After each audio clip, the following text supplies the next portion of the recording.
Slikali smo se kod spomenika. U moment kad smo bili na tom kružni tok, pojavila se policija kosovska koja nas je odmah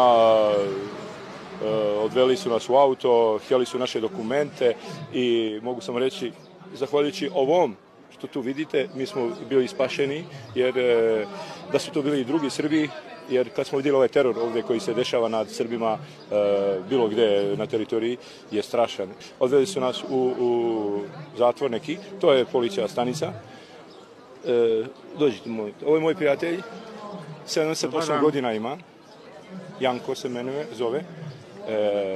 Ostavili su nas svakoga u drugu sobu, nismo kriminalci, teroristi, mi smo došli zbog pravoslavnih svetinja koje smo, juče smo bili i u Visokom Dečanu, bili smo u manastiru Peći, Patrijaršiji Pečkoj i danas smo tu, znači 3 najveće srpske pravoslavne svetinje koje su istorija srpstva, zbog toga smo mi tu došli. Nas ne zanimaju ni Albanci, ni njihov život tu, apsolutno nas to ne zanima, ali ovime vidjeti šta ovdje moraju da doživljavaju ljudi koji tu žive, koji su isterani odavde, jer ovo je teror. Mi smo bili pre 2 godine u Palestini, bili smo i u Jeruzalemu, bili smo u Vitlemu, Betlemu, nebo kako se kaže, bili smo i sa Arapima i sa Izraelcima, Židama, nigde problem. Bili smo u Rusiji, bili smo u Moldaviji, bili smo u Kazahstanu, bili smo na cijelom svetu, u Bosni i tako dalje, nije važno gdje, ali ovo što smo tu doživjeli kao češki državljani, vrhunac, da njega maltretiraju čovjeka 78 godine.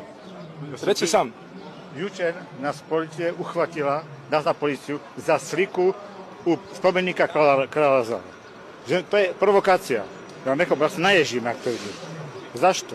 Za ništa. A že tu ne smije se slikati.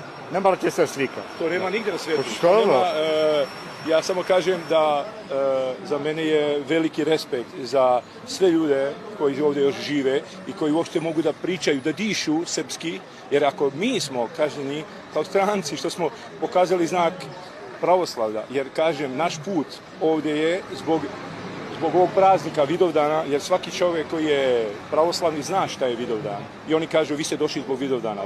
Pa čovječe, ako smo pravoslavni, to je naša. I zašto ljudi idu u Meku, u Medinu? Pa zato što su islamisti, muslimani i vole Allaha i idu tamo je njihova svetinja. Neka idu, ja im to ne branim. A mi smo tu, zašto? Zato što osjećamo se sa ovim našim narodom, jer ako nosim krst, i ako sam došao tu, je li to da smo osuđeni za nešto? Ne.